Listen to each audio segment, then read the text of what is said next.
This is Sasha from Women's Fight News, sponsored by Champions Memorabilia. Today I'm joined by pro boxer Kate Radomska. Kate, how are you doing? Good, good, thank you. Good, good. Have you been trained? I know you're in your car. Have you been training today? I've been training today. I had training at 1 o'clock today. Yes, I had boxing training. It went Oh, really well. My hands are flying, so I'm looking forward to the next fight. yes, amazing. Now you're kind of fresh off a fight. I think was it about 3 weeks ago your last fight? Uh, I think even 2 weeks ago. No, just two. Of course, you come away with the win. You're now 3-0, so congratulations. Um, I've just watched that fight again on YouTube actually, and it was an incredible fight. But you got a cut early on. You dealt with that well. How was the fight for you? And have you been able to watch it back?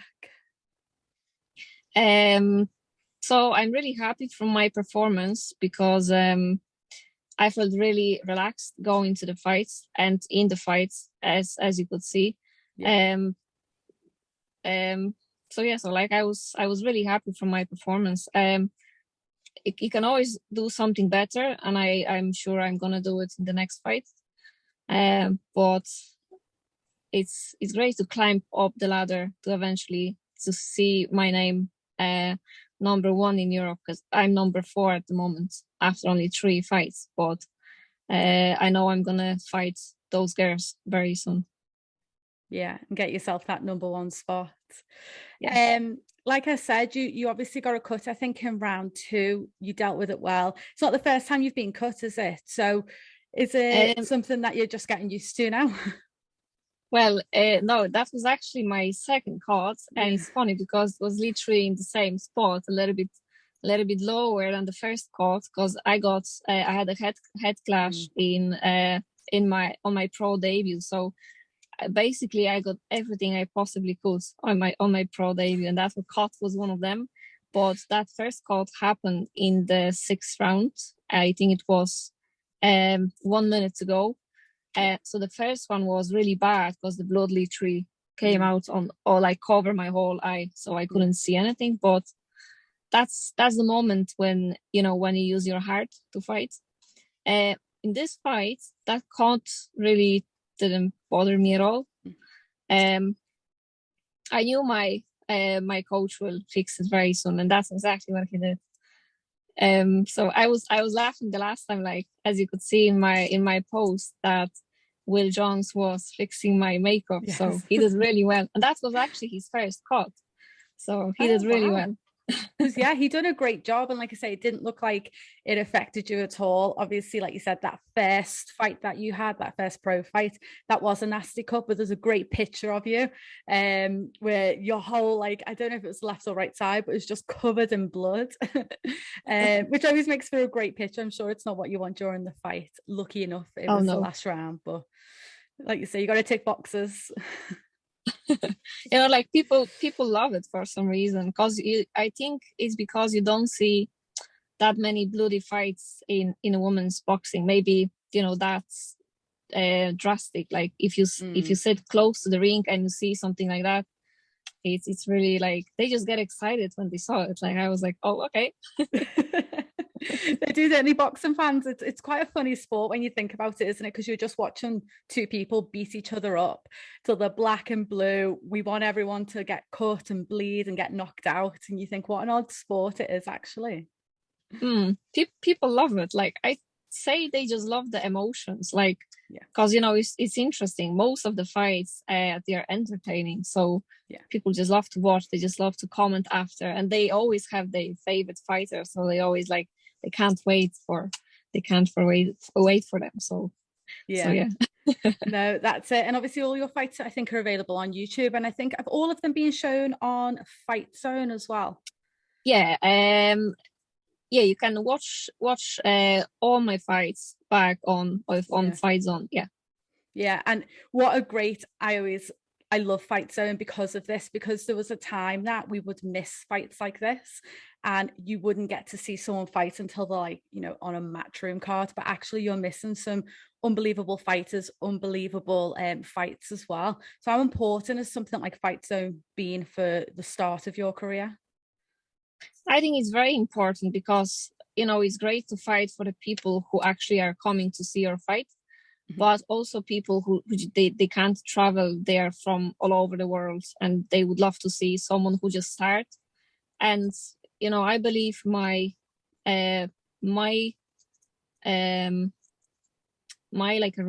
road, or like my journey, sorry, yeah. it's just different than any other, because like I don't have much amateur experience, and like I started boxing in 2018, Wow. and I was literally thrown on the deep waters, which I'm happy about, to be honest. Like I got 2 Celtic Box Cups, and I won them. Like I won Celtic Box Cup the same year as I started boxing. Like someone can say, oh yeah, because but like you were training martial arts before. I did, but Muay Thai and K1 are completely different. Like when I started boxing, I couldn't throw a punch. So, like in Muay Thai or K1, boxing doesn't really exist. All you use is literally your knees, legs, elbows sometimes, but that's basically all. Like boxing is completely different. So I say people love to watch this as well to get inspired. Like they obviously, there's a loads of girls now, and I hope it is. I know it is. That when they see someone like me, they say, right, she could do it with such a little experience. I can do it as well, and it's all about this. Yeah, you're so right, because not everyone has, if we just talk about Katie Taylor, not everyone has her experience of all of that time in the amateurs, 2 Olympics, then turns pro. That's like the blueprint, but so many fighters don't do that no more. And I think that's what I love to see, is fighters coming from different backgrounds, taking up the sport at different times in their life for different reasons, and then running away with it. We're seeing so many world champions who don't have an Olympic gold medal, because you just don't need it anymore in the sport. And like you say, you're living proof of that as well. Obviously you did have, like you just said then, like a K1 Muay Thai background. So at what age did you get into that? So I started in 2010. I'm 32. Oh, don't ask me to work that I was 22 year old. Sounds right. Oh wow, so you even got into that sport late as well? Yeah.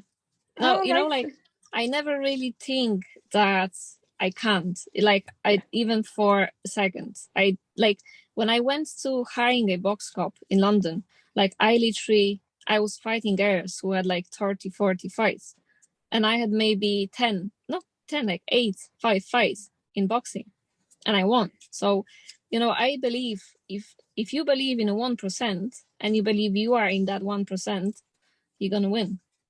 Yeah. But if you go to the ring and you just, you have the doubts in yourself that, oh, I can't do this because she's better, she have more experience.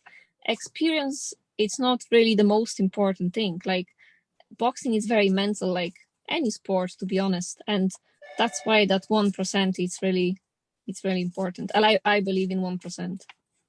Yeah, I definitely agree with that. I think people, experience plays its part to some degree, but I think a lot of people rely on that too much. And if you go in and you've got the heart, dedication, you're training hard, working hard, and have that self-belief, not much is going to beat that, regardless of experience. So I completely agree with that. What, at the age of 22, what was the decision then to get into that sport? It was actually funny because I was just going to the gym just for training, like in the gym. Yeah. And I saw it was like a group of 3 or 4 boys. They were training something. I didn't knew that time what it was, but I got curious and I was like, right, if they are training there, I could maybe go and join them. But I said, right, maybe not today. I will try the next day. But I went the next day and they wasn't there. So I was really disappointed. But that only showed me that you can't put things for the next day. You have to do it straight away. But I went to the gym again. That was the 3rd day. And I met them. And I asked them if I could join. And they said this, they said that I can, but like imagine like tiny girl is joining like a group of boys. What they think? Oh, she's gonna probably train for a month or 3 months, and she will leave. And it's funny because from that group, I'm the only one who is still doing martial arts and who is professional boxer at the moment. So it's really you never know. Oh, and the most important thing is like when they wasn't there, it was a training bag. And when I was passing this bag, I was just feeling that my heart started to beat faster. And I got a feeling inside myself like I've never experienced before. So I knew it's something special. So that was literally love at first sight. Wow, that's amazing though. And what a story, because I would never be brave enough at all to go up to someone and ask them to join in at all. So it takes something to do that alone, especially when you're talking, you got a group of guys and you go in, you train, but what a way, like the universe has pushed you to that, and then straight away, like you said, you fell in love with the sport. I believe in that. And like I remember like I have a boxing glove tattoo on one of my on the left shoulder, and I got this tattoo literally 3 months after I was training martial arts. And the guy who was doing that tattoo, he asked me when I'm gonna do next, and I said when I will be a world champion, and I believe that I'm gonna be one day. But that's like I knew when I started, I knew that I'm not gonna give up until I achieve what I want. So many years, and I had so many disappointments as well, but that's only made me stronger. Like every fighter have disappointments, going to the top, but you just have to believe in yourself and believe in your dreams. That's exactly what I do. Yeah, definitely. I think it makes people stronger as well, doesn't it, when they experience setbacks as well. So at what age then? So obviously you done like martial arts then for that amount of time, and then at what point did you go, I'm gonna go to boxing? And then you started obviously doing amateurs first, didn't you, to gain a little bit of experience? So I started in 2018, and the only reason, like, I really loved Muay Thai. Like, I love fighting. That's the love of my life. So, but I was really into Muay Thai. I even had ideas to leave everything and go to Thailand, because this sport is coming from Thailand. So I had really that kind of ideas, but thank God I didn't. So in 2018, I was on my own for Christmas, and it was just, I was just sick and tired of not getting fight for a year. Like, I haven't got a fight for a year, and I was training every day. So it was really tough mentally, especially. But then I was watching fights on YouTube, and like, it was funny because I wasn't into boxing before at all. Okay. I had no interest in boxing. Like, I love Muay Thai, like MMA, something like that, but not boxing. So the fighter who I saw on YouTube was Ryan Burnett, and I just saw his random fights, and then I just started to search more about him on YouTube, his interviews and all, and I just got inspired. And I said, right, I need to find boxing clubs in my city, in Waterford, and I need to join one of them. So I found St. Paul's Boxing Club, and that's literally how it started in 2018.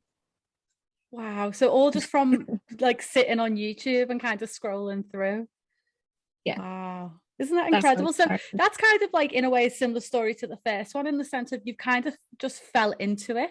In a way, you haven't done that, with a plan that, I'm going to do Muay Thai and then I'm going to move to boxing. Both of them you've kind of fell into, which is why I'm a big believer that the universe definitely has a plan for you, and it pushes you in certain directions, and that's living proof. So how many amateur bouts did you end up having? I think it was definitely under 20, maybe 15, even 13, something like this. Yeah. So was the plan always you were just getting the experience as an amateur to turn pro, or was you not sure about turning over at that point? Like, I didn't really watch before amateur boxing on YouTube. So it was like even Ryan Burnett, he was a professional. So it's like professional boxing always excites me more since I started watching that on YouTube. And I always knew that I want to be professional athlete, like even when I was a child, because I was doing sports since I was 7-year-old. I was competing in running. And I remember I went to my school, like it was like few runners, they came to the school and they were just talking about their life, about their dedication and everything. And I always loved that. I was always very dedicated. Like when I said I'm gonna do something, I'm gonna achieve something, I always did it. And always like number 1 is always my favorite number since I was a child. So yeah. I love it. Then you turned over, I think was your first fight in the September 2021 in professional boxing, is it? Yeah, that's right. So you had your September one, didn't you? And then you fought again, was I think February this year, and then obviously your fight a couple of weeks ago. So you've been one of the, I don't want to say luckier fighters, but some fighters have had a nightmare when they've turned over and it's been very stop and start and they're not getting enough fights or they're getting cancelled. So credit to obviously your management who are making sure you're getting these fights. Was there an issue with your last opponent? Oh, it's not, it's exactly like you said. Like I'm so lucky to have a manager like Robbie. Robbie Flynn is my manager, and he always makes sure my fights will go ahead. Like this fight, that was the worst. But maybe not the worst, but we were actually in 1% to make this fight happen. Like we were on the way to Glasgow, and in the middle of the way, we got a call that fight is not going ahead because my opponent didn't got on the plane. And I was like, no, it's impossible. Like, no way. And, like, I didn't even think for a while that this fight cannot go ahead. Even like I heard exactly on the phone that this fight, like she didn't got on the plane. But so what Robbie did, he contacted herself. He contacted herself like by social media, and it was actually difficult because she didn't speak English, so he had to translate everything, and he did all that himself. Like I couldn't believe like he like which manager will even bother. They will say, right, you can fight, I will organize different dates for you, and you can fight any other day. But no, like he knows how much I love it, and he loves it as well. Like he's not just a normal manager, he's really passionate about that. And like he will do, I'm always laughing that he would rather die than for his boxer to not get a fight. So I'm really lucky to have Robbie. That's what you want though, isn't it? Someone who just won't give up, and to make sure you get on a card, because there are just too many fighters. And I know things happen, because I always call this out and people criticize me for it, because I understand things happen. There's problems with opponents, commission problems, all of that. But I do believe that if that manager really wants you to fight, 9 times out of 10, they should get you a fight. That's right. Like sometimes you really can't do anything about that. Like, like sometimes you really can't. But Robbie is that kind of manager that he needs to know that he did everything he could. And, like he felt that there's a one thing he should do. And, like I was impressed. I was amazed. I was like, really? He told me, yes, you fight. So my opponent, I saw her in the hotel 1:00. So I have to do weigh-in again with her 1:00, the same day we fought. It's amazing. Oh, you have to do a same day weigh-in as well. Yeah, like, Oh, and was that your original opponent, or did he find was that a new opponent? Oh, that was my third opponent. Like my first opponent, which I should have, like I should fight 8 rounds, and I fought again 6. So I was really looking forward to fight 8 rounds, but it was a French girl, I supposed to fight, and I was more than ready for her. Mhm. And I was really disappointed that like she was doing, like her team was doing so much trouble, with the fights. And it's difficult when someone doesn't speak English at all, only French. So you have to use Google Translate, and sometimes the Google Translate is not really accurate. No, it jumbles it up sometimes, doesn't it? It's really difficult. Yeah. So Right. yeah. And then was the second opponent the person who didn't get on the plane? The second opponent was from Italy, as far as I know, and like she took a fight, she agreed for a fight, and then she canceled the fight. So like I have no idea why. Like if you don't want to fight someone, just say from the start, no, I'm not taking this fight. But when you take fight, like don't cancel the fight. Like come on. Yeah, it must just be so frustrating, especially you're in the gym, you're going through camp, you sacrifice so much in that time to then lead up to that fight. All you want to do then few days leading up to the fight is focus on the fight, not have to worry if you're going to have an opponent or not. It must be incredibly stressful. Like especially when like I live in Ireland, so I have to leave Ireland and I have to go to UK for a camp for a month at least. So it's much easier for someone who lives in UK, I suppose. Well, a little bit easier, but it's not like it's not nice for anyone to have their fight cancel or have like opponents change 3 or 4 times. No, definitely not. Who do you work with when you're in the UK? What gym? What's that? What gym do you go to when you're over in the UK for your camp? So I'm training in a gym in Essex with Will Jones. That's for Will. So I'm training there since my first fight, and I'm gonna train there until my last fight. So we are going together to get world title, and mark my words, we will. I love that. Definitely 100%. Speaking of titles, I read it was a good few months ago. Kristina O'Hara, I think she's a weight class below, called you out and said about fighting for the Irish title for the first time. Is that something that you would be interested in? I know Kristina have so much experience, and it's funny because I remember the article from Irish Boxing. They posted that asked who is it. Like I don't have much amateur experience, so I don't know many elite boxers from Dublin, not saying from Belfast. Like credit to Kristina for what she achieved, because I after she called me out, I checked who is it. So but I'm not afraid of anyone, and I'm not shying away from fighting anyone. But at the moment, I have different plans than Kristina at the moment. And I know she want to fight me, but I will fight her when I want to fight her, not when she want to fight me. So yeah. Nice. Okay, that's fine. I was just wondering because of the Irish title, but are you kind of looking past that anyway and possibly looking at maybe like a European title, possibly as your first title? So we got an offer to fight for a European title in May. Okay. I think it was in May. Excuse me.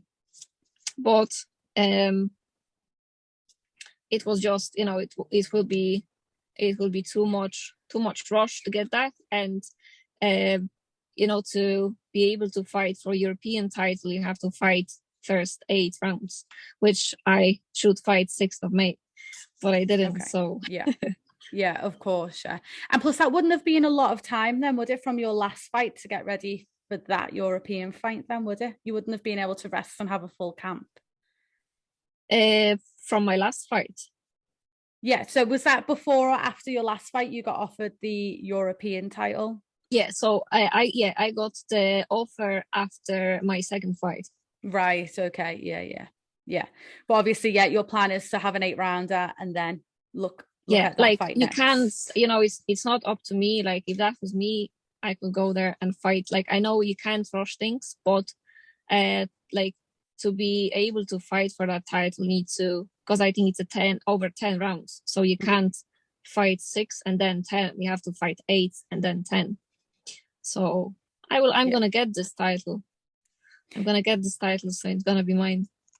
Yeah, and I'm sure, but like you said, there's no rush either, because to go from 6 to 10 is quite a jump, isn't it? And seen that happen a couple of times, and actually the prospect, or the people, we all think is going to win, the person doesn't win, because you've obviously got to manage that pace. It's different, isn't it? From 6 to 10, it's a different experience. But if you could get an 8-rounder in and then fight for that later in the year, that would be amazing.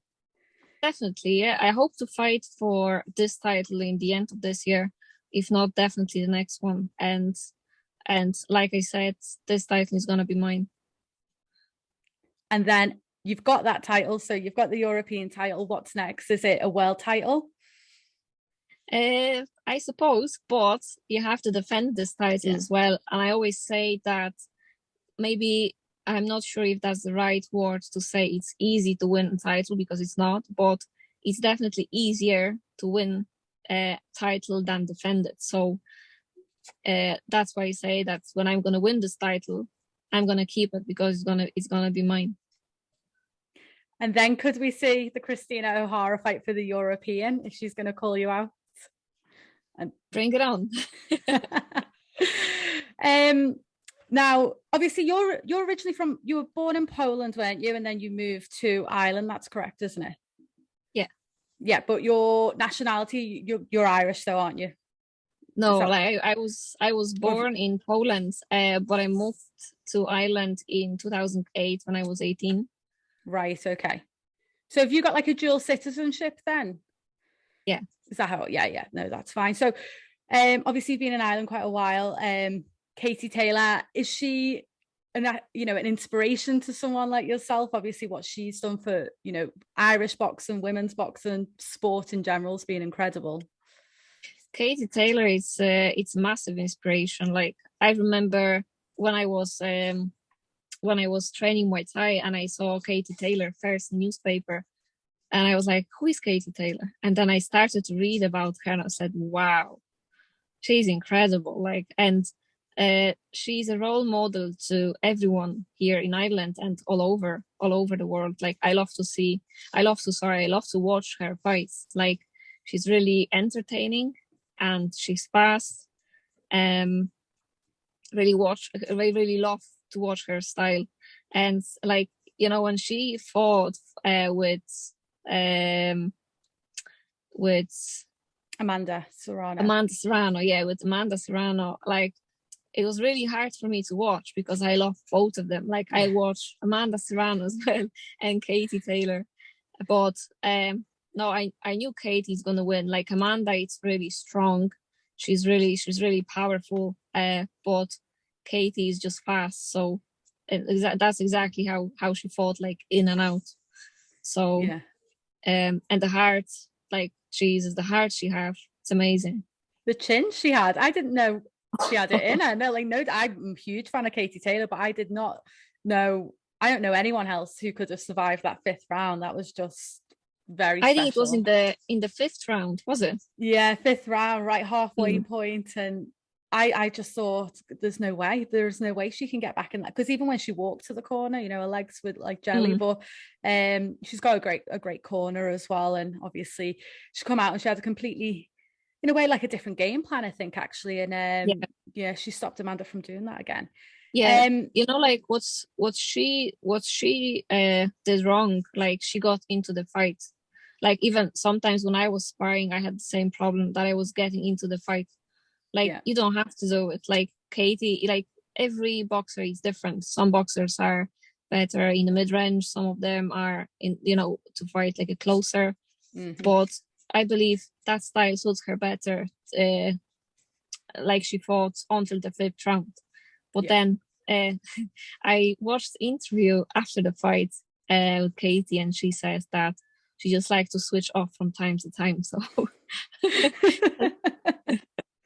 she didn't bother anyway. I heard a mum talking in the interview, and her mum was like, I think nearly mid-heart attack, and so I think she had a lot of emotions, and I think she said she was screaming to Katie to just box and stop being, you know, brought into a dogfight. But it was entertaining. That's all I care about. But Yeah. now obviously there's talks about the rematch. I genuinely believe it's going to happen, and they're talking about the end of August, beginning of September in Ireland, in Croke Park, which would be unbelievable. For someone like yourself, how important would it be to get on an undercard like that? On what will be the biggest fight? I would love to fight in Croke Park in Dublin. I would love that. And you know, like it's just incredible. Like I have no words even to describe how happy I would be to be on this card. And if that would be all female cards, that would be amazing. And that will attract more sponsors and more fans to women's boxing as well. Yeah, definitely. I think it'll be a great opportunity to get like prospects coming through like yourself onto cards like this, because so many eyes are going to be on the sport that night, and so many people are going to tune in, that everyone's fan base will just increase tenfold. Really, is that a fight that, you know, if it was to happen, say end of August, is that a fight that would, you know, if a dream was to come true, you could fight them for the European title? Oh, that would be literally my dream, to win my European title there in Dublin. On their card, Katie Taylor, Amanda Serrano. Oh my god, that would be my That's dream. the dream. Yeah, that is the dream. You know, sometimes as a female fighter, what you just need opportunity. Yeah. You know, like, and I believe that men get more opportunities than we do, but we obviously fight for our opportunities as well. So I believe that would be massive opportunity for any female on this card. Yeah, I agree. I think it would be life-changing for anyone that could be on that card. Like you say, it would just be unbelievable. I mean, it was so iconic in Madison Square Garden, and I didn't think anything could top it until this was mentioned. And obviously, Croke Park, Ireland, Katie Taylor's home. I mean, any boxer that is lucky enough to be on that card, I do believe it is life-changing. So I'm going to keep my fingers crossed that happens for you, because what a dream come true. Last question: when are you expected to fight again? Because I know obviously you're back. Are you back in camp, or are you just back training to keep ready? Well, I'm back in camp 1st of June, and I'm gonna fight in July, so I can't wait. Do you have any details on that fight? Not yet, but it's definitely gonna be in July. In July, exciting times. You're not giving yourself much rest this year. I love it.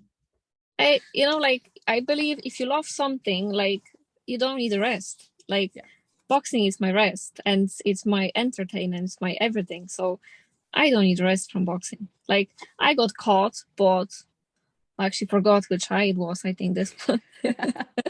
So, like, the bruise is basically gone. So I'm ready to fight again. Yeah.